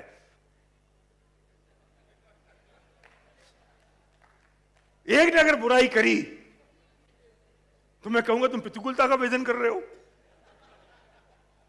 और अच्छाई करी तो मैं कहूंगा तुम अनुकूलता का वेदन कर रहे हो। और तुम साक्षी भाव में रहे, ये तो ऐसे ही होना था, तो तुमने मोक्ष मार्ग शुरू कर दिया। अभी से इसी दुकान पे बैठे बैठे आज बोल रहा था ना, प्रियांकी तो बोल रहा था दोपहर के गोष्ठी में कि अरे पढ़ने का नाम स्वाध्याय करना अकेला नहीं है, बांटना प्रक्षना है। चिंतन की धारा में वो आना चाहिए, वो विचार में आना चाहिए। वो दुकान पे हो सकता है कि नहीं, सुदर्शन सेठ को पटना के बीच बाजार में हुआ कि नहीं, तो काम करते करते हुआ कि नहीं। हमारी गलती ये है कि हम सोचते हैं कि मोक्ष का मार्ग सारा घर संसार छोड़ने के बाद शुरू होगा, और घर संसार हम छोड़ नहीं सकते, इसलिए मोक्ष का मार्ग शुरू नहीं हो सकता। नहीं भाई, मोक्ष का मार्ग अभी इसी पल, इसी क्षण से शुरू हो सकता है अगर मैं साक्षी भाव में आ जाऊं तो। और एक ही काम करना है। आप इतनी बढ़िया धर्म नगर में रहते हो, मेरा पर्पज ये नहीं कि मैं आपको आज 1-1.5 घंटे समझा जाऊं और कुछ बोल के चला जाऊं, आप ताली बजा जाओ और चले जाओ। ये समझ आना, अगर संसार पार करना है तो एक ही उपाय है, दूसरा उपाय हो नहीं सकता। रोज आधा घंटे स्वाध्याय का नियम ले लो बस। मैं तो चला जाऊंगा आज, फिर क्या होगा तुम्हारा ये 20 बार से उत्सव भी खत्म हो जाएगा। फिर आए हो बहुत सारे लोग, मेरे पोस्टर देख के, बैनर देख के आपको बुलाया, इनवाइट किया है। अच्छा भी लगेगा, बुरा लगेगा, मुझे नहीं पता क्या लगेगा, लेकिन ये संसार रहने लायक जगह नहीं है भाई। बहुत मनुष्य भव मिला है, ये मनुष्य भव मिला है, ना जाने कितने पुण्य खर्च हो गया इस मनुष्य भव को प्राप्त करने में, ना जाने कितना पुण्य खर्च हो गया। और उस मनुष्य भव में हम क्या कर रहे हैं? 2 जून की रोटी कमा रहे हैं इतना पुण्य खर्च करके। सुबह से शाम तक जरा देखना तो सही कि हमारे जीवन में हम क्या कर रहे हैं। इस मनुष्य भव को पाके, इतना पुण्य खर्च करके जो मनुष्य भव मिला। और सुनो, ये 2000 सागर के लिए 10 पर्याय में आए हो, और ये मनुष्य तो 2-4-5 पता नहीं अंतिम भव है कि नहीं है, फिर मिलेगा कि नहीं मिलेगा, और यहां से फिर छूटे। ये कौन सा मनुष्य भव है कि सुनो, ये वो मनुष्य भव है, गेम चेंजर है। यहां से उठे तो मोक्ष जाओगे और यहां से गिरे तो निगोज जाओगे। वो मनुष्य भव है, ये गेम चेंजर है। ये यहां से गेम चेंज हो सकता है। और हम किस में लगा दिया हमने? मेरा नाम अखबार में आ जाए, मेरा नाम 4 लोग ले लें, थोड़ी इज्जत मिल जाए, थोड़ा नाम, थोड़ी प्रतिष्ठा, और उसके बाद रुपए, पैसे, धन दौलत, ये संयोग, इसमें खत्म, फिनिश। मैं आपको कुछ छोड़ने के लिए नहीं कह रहा हूं, मैं आपको कुछ बंद करने के लिए नहीं कह रहा हूं। मैं सिर्फ इतना सा कह रहा हूं कि रोज आधा घंटे स्वाध्याय शुरू कर दो बस। मैं नहीं कह रहा हूं कौन से पक्ष में जाओ, कौन से विपक्ष में जाओ। मैं नहीं कह रहा हूं कौन से धर्म की बात करो, कौन से अधर्म की बात करो। मैं नहीं कह रहा हूं कि कौन सी रीति अपनाओ, कौन सी प्रतीति अपनाओ। मैं नहीं कह रहा हूं कौन सा निश्चय और कौन सा व्यवहार। मैं कुछ नहीं कह रहा हूं, सिर्फ आधा घंटे स्वाध्याय कर लो बस। मेरे से किसी ने पूछा, मुझे इस प्रश्न का उत्तर चाहिए। मैंने कहा भाई उत्तर चाहिए, मैं नहीं दे सकता। आधा घंटे स्वाध्याय कर ले, 1 महीने बाद प्रश्न क्यों? क्योंकि मैं अगर प्रश्न का उत्तर दूंगा तो तुम अब मेरा उत्तर प्री कंसीव थॉट से सुनोगे। तुम्हारा जो प्री कंसीव थॉट है ना, तुम उससे मेरा उत्तर सुनोगे। मैं नहीं बताना चाहता। आधा घंटे स्वाध्याय कर लेना, कल्याण हो जाएगा। और कब करें स्वाध्याय? जब तुम्हारे मन में आए तब। थोड़ा ये व्हाट्सएप खेलना कम कर दो। रात को सोते हैं तो व्हाट्सएप देख के सोते हैं, सुबह उठते हैं तो राम का नाम तो बाद में लेते हैं। सबसे पहले तो फोन उठता है हाथ में कि पता नहीं क्या हो गया हो। अरे क्या हो गया? तू सोया था 6 घंटे पहले इसको देख के। और नियम ले लो, रोज रात को सोने के आधा घंटे पहले फोन बंद कर देंगे और उठने के 1 घंटे बाद तक फोन उठाएंगे नहीं। सोचने की शक्ति खत्म हो गई, विचारने की शक्ति खत्म हो गई। क्यों? क्योंकि हम सोचते विचारते थे कहां? जब हम WC में जाते थे सुबह निपटने। प्रमोद भैया कब जाते थे? बस सुबह जाते थे ना, वहां तो बैठते थे शांति से। वो शांति निकेतन है, थोड़ा विचार आता था, थोड़ा चिंतन करते थे, थोड़ा सब कुछ करते थे। अब क्या है? वहां ले जाते हैं फोन, वहां बैठते देखते हैं रील। आधे हिंदुस्तान को कब्ज हो गई है, और कब्ज का कारण है फोन को ले जाना बाथरूम में। सोचने की शक्ति खत्म हो गई, बात करना बंद हो गया। अभी कब्ज हुई है, थोड़ी देर बाद बवासीर होगा सबको। डॉक्टर के पास जाएंगे, डॉक्टर दवाई देगा, इनके लाल दुकान चलेगी, और असली कारण पता नहीं है। वो मेरे पास पता चलेगा कि फोन को ले जाना बंद कर दो अंदर। 1 घंटे बाद फोन उठाओ, उठने के पहले, सोने के बाद, उठने के बाद, और आधा घंटा सोने के पहले। देखना तुम्हारी जिंदगी में परिवर्तन आ जाएगा, शांति आ जाएगी, निराकुलता आ जाएगी, आनंद में आ जाओगे। मैं तो बंद कर रखा है अपना फोन। मैं जयपुर में होता हूं, 10 बजे तक फोन बंद, सबको पता लग गया, कोई करता नहीं है। बंद होगा। अरे मैं गुलाम हूं पूरे हिंदुस्तान का, पूरी दुनिया का गुलाम हूं। जब तुम्हारे मन में तब तुम फोन ठोक दो, जब तुम्हारे मन में तब तुम फोन ठोक दो, जब तुम्हारे मन में तब तुम फोन ठोक दो। और हम कहें हैं हेलो, और कुछ काम का है कछु नहीं, वो 10 बजे बाद भी हो सकता है ना। अच्छा, और जो काम 10 बजे के पहले ही होना होगा मैं क्या कर लूंगा? कोई मर गया, कोई जी गया, मैं क्या कर लूं? मुझे 10 बजे पता चल जाएगा मर गया, 10 बजे रो लूंगा, पहले रो के क्या करूं? बहुत बढ़िया दिन थे जब लैंडलाइन फोन था, सुबह घर से निकल गए, रात को घर में आए, कोई लेना देना नहीं, बिल्कुल फ्री, आजाद। अब इतने कंट्रोल में हर एक आदमी कभी फोन ठोक देता है, और फिर वो कहता है अच्छा तुमने उठाया नहीं, तेरे बाप के नौकर हैं। वो व्हाट्सएप का ब्लूटिक कम वक्त मारा, मैंने मेरे ब्लूटिक बंद कर रखे हैं। पता है क्यों? भाई साहब मैसेज दिया था आपको, ब्लूटिक भी आ गया था, आपने उत्तर नहीं दिया। अबे तेरे बाप के नौकर हैं, जब तू कहेगा तभी उत्तर दे दें। हर एक आदमी के कंट्रोल में हम। ब्लूटिक से समझ में आ जाती है उसको कब पढ़ा, मैंने बंद कर रखा है। जब पढ़ूंगा पढ़ूंगा, नहीं पढ़ूंगा नहीं पढ़ूंगा, उत्तर देना को दूंगा नहीं दूंगा नहीं दूंगा। क्या हो जाएगा, क्या हो जाएगा? मेरे दादा ने एक बात सिखाई है सुनील, क्या हो जाएगा? तुम्हारे तिये की बैठक में कुछ कम लोग आएंगे।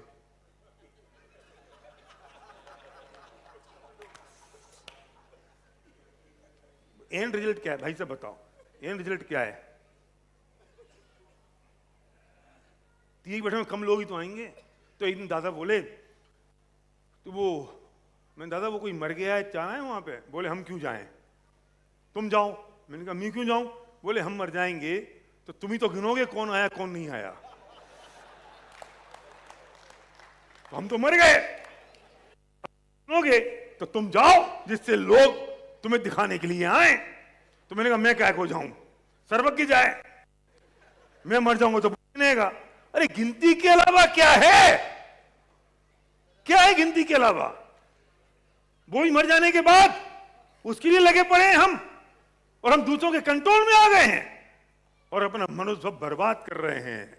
मुझे फर्क नहीं पड़ता आप कितनी रील देख रहे हो, कितना व्हाट्सएप देख रहे हो, फर्क इस बात का पड़ता है आधा घंटे निकाल लो अपने कल्याण के लिए और मोक्ष में जाने के लिए। कि साहब वो हम नियम ले लेंगे ना तो नियम टूट जाएगा तो पाप लगेगा, वो पाप मेरे माथे। तुम नियम ले लो, टूट जाए तो मेरे माथे। नहीं नहीं नहीं ऐसे नहीं, ऐसे तो मजाक कर रहे हो, कोई बात नहीं, तुम नियम मत लो, तुम रूल बना लो। तुम्हें नियम में डर लगता है ना कि जिनवाणी में आया है कि अगर नियम लेंगे और टूट जाएगा तो पाप लगेगा, मत लो नियम, तुम रूल बना लो। My rule. क्या रूल है? मैं आधा घंटे स्वाध्याय करूंगा, अब तो पाप नहीं लगेगा।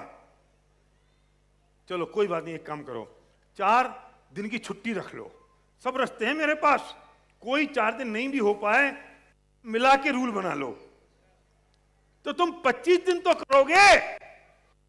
4 दिन के चक्कर में पूरी जिंदगी तुमने छोड़ दी है। अरे भाई आधा घंटे स्वाध्याय करोगे ना रोज, तो उसकी खुमारी 24 घंटे बनी रहेगी।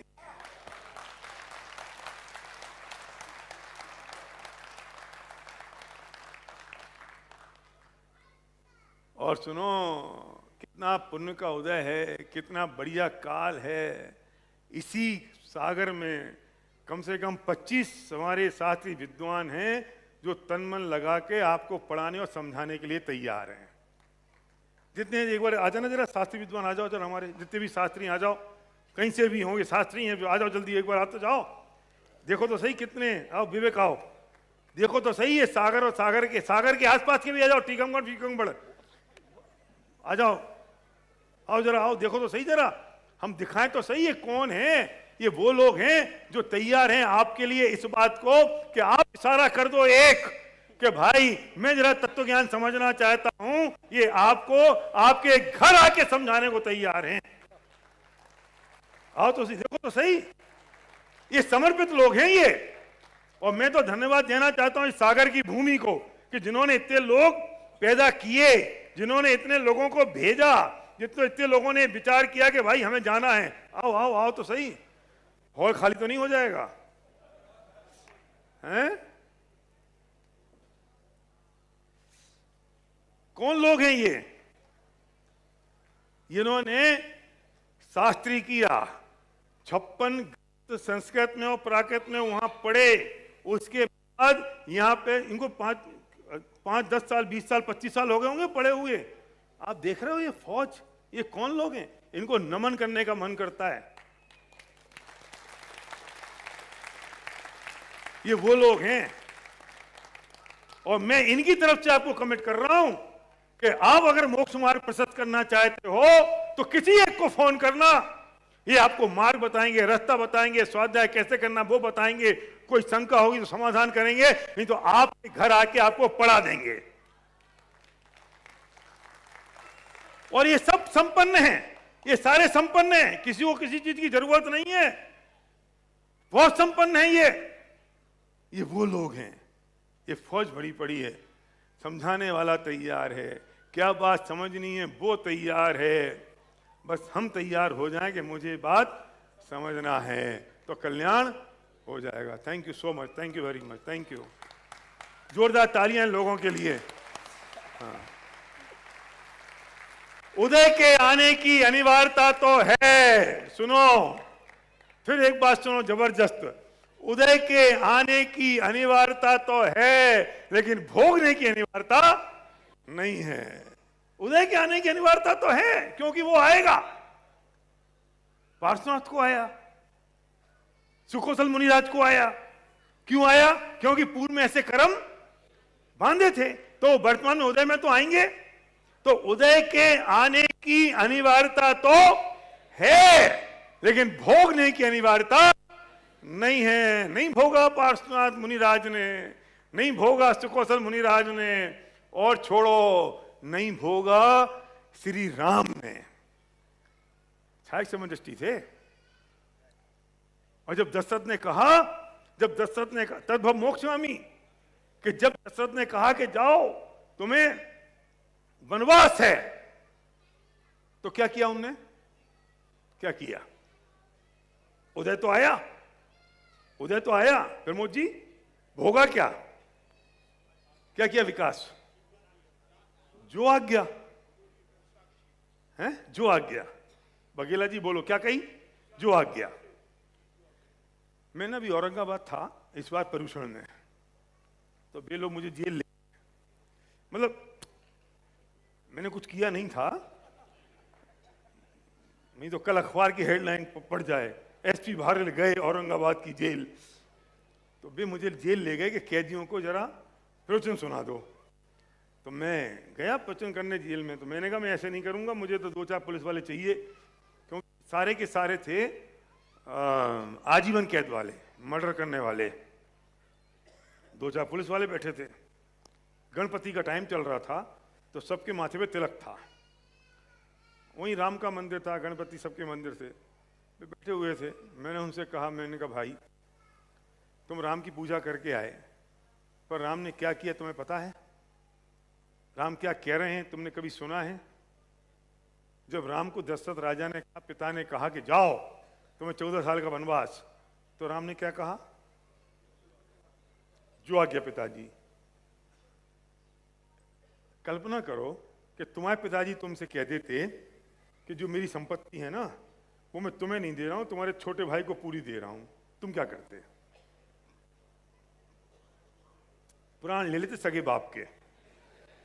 गला, मैंने उनसे कही, वे किसी ना किसी के प्राण ले चुके हैं, मैंने उनसे कहा तुम सगे बाप के प्राण ले लेते, गला मचक के। मुझे चिंता क्यों नहीं थी? क्योंकि पुलिस वाले बैठे हुए थे मेरे पास।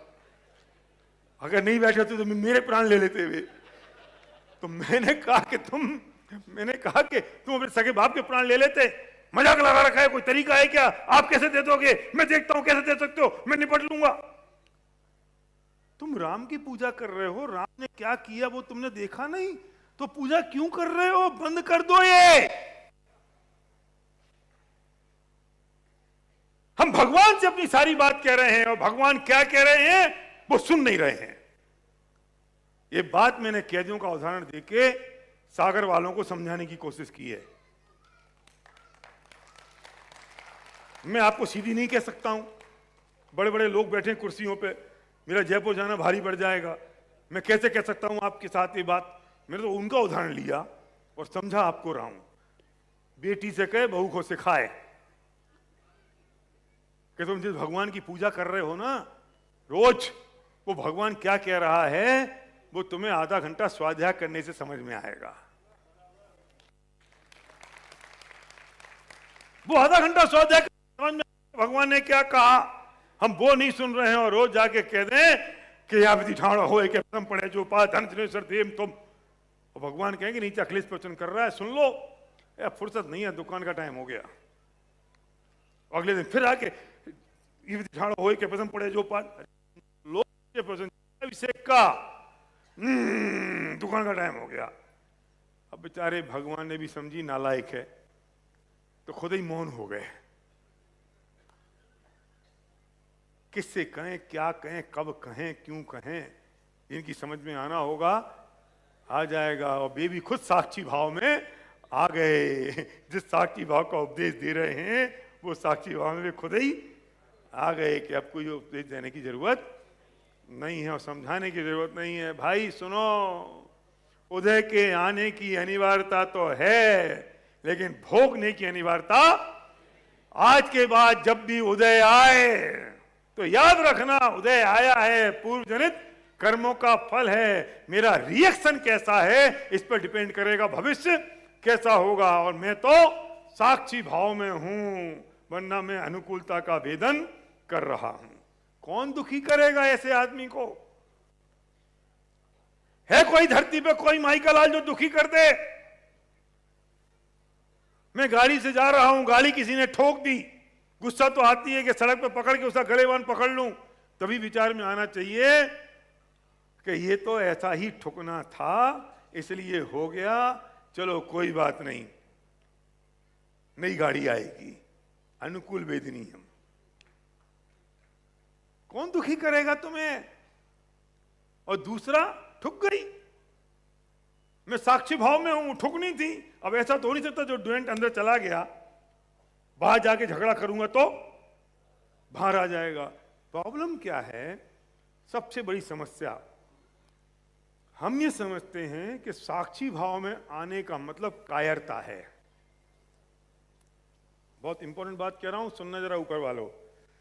हम ये समझते हैं कि साक्षी भाव में आने का मतलब कायरता है।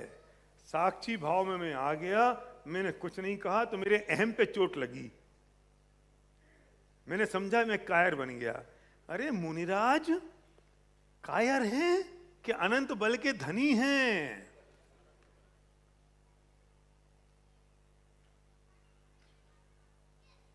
राम कायर थे कि सम्यक दृष्टि थे? तुम कायर बनने की बात कर रहे हो? अरे साहब मैं बार बार ऐसे ही करता रहूंगा ना तो लोग मुझे दबा देंगे। अरे पागल है तू, जिसे दबाने की बात कर रहा है ये तेरी सोच है। अनुकूल वेदनीयम पुण्यम, प्रतिकूल वेदनीयम पापम। ये तू ऊपर से शुगर कोटेड बातें कर रहा है, हटा दे इनको। ये पलायन नहीं है साक्षी भाव, ये सहजता पलायन नहीं है। अनंत पुरुषार्थी धारण करते हैं इसे, भगवान धारण करते हैं इसे। और जिस चीज को भगवान धारण करते हो तू उससे कैसे विमुख जा सकता है? और तू तो वो काम कर रहा है जो नारकी करते हैं। नियम लेके जा के बाद कि मैं वो काम करूंगा जो भगवान करते हैं, वो नहीं करूंगा जो नारकी करते हैं। लेकिन आज तक की मेरी जिंदगी बताती है मैं वो काम करता हूं जो नारकी करते हैं। मेरे भाव वो होते हैं जो नारकी करते हैं। मेरे भाव वो होते हैं जिससे नरक निगोद में जाया जाता है। परमात्मा वाला काम मैं करता हूं। सोच लेना आज के बाद, अगर ऐसी परिस्थिति महावीर के पास आती, राम के पास आती, तो वे क्या करते? मैं आपको 30 सेकंड दे रहा हूं, आंख बंद करो और आंख बंद करके सोचो कि इन दिनों कौन सी बात आपको सबसे ज्यादा परेशान कर रही है, इरिटेट कर रही है और दुख दे रही है? कौन सी बात सबसे ज्यादा परेशान कर रही है? और उसका समाधान, जितनी 1.5 घंटे में हमने जो बात की उसका समाधान उससे क्या निकलता है? आपकी आंखें तब तक बंद रहनी चाहिए जब तक मैं आपको खोलने को नहीं कहूं। कौन सी चीज परेशान कर रही है, इरिटेट कर रही है, दुख दे रही है, परेशान हो रहे हैं हम, बस उसे इस वक्त अपने दिमाग से सोचो, उसका समाधान जो मुझे 1.5 घंटे हमने दिया उससे निकालो और उस पर चिंतन मनन करें।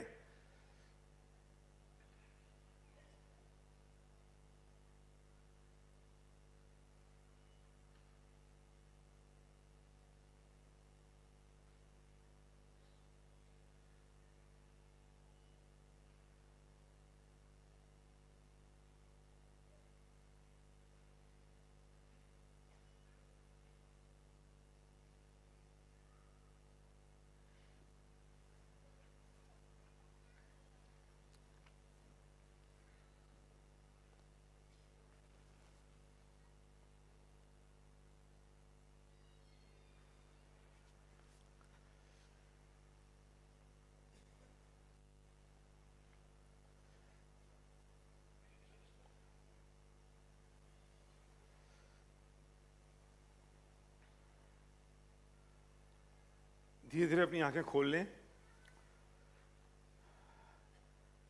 अब आपकी क्या फीलिंग है आप ही सोचो, बोलो मत, बताओ मत। और ये काम मुझे इसलिए करना पड़ा कि मैंने प्रैक्टिस कराई है आपको उस काम की जो आपको आज के बाद से करना है, क्योंकि यहाँ से चले जाओगे करोगे ही नहीं। असली चिंतन, असली बात तो ये है, जो परिस्थिति आपने उदय आया है भोगना जरूरी नहीं है, साक्षी भाव में रहना जरूरी है। ये तत्व का है, ये विचार है, ये कसायों की मंदता है और ये मोक्ष का मार्ग है। कौन दुखी कर लेगा?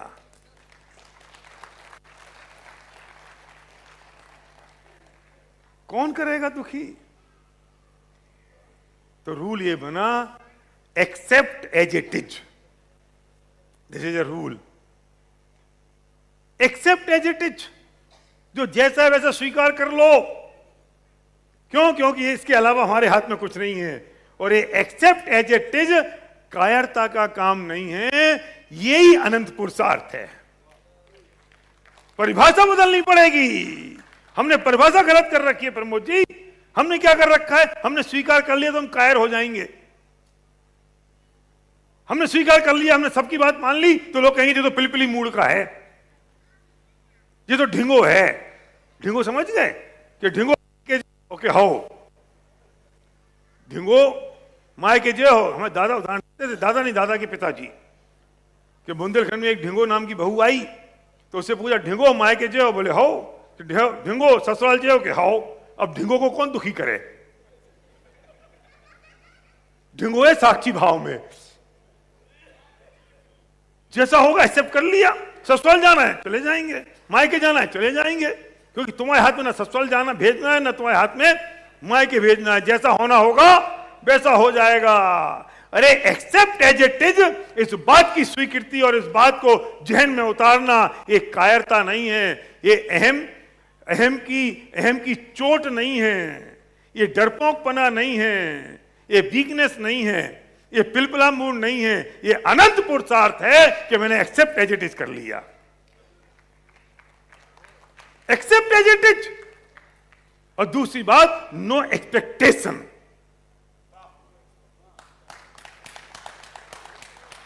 बस हो गया काम।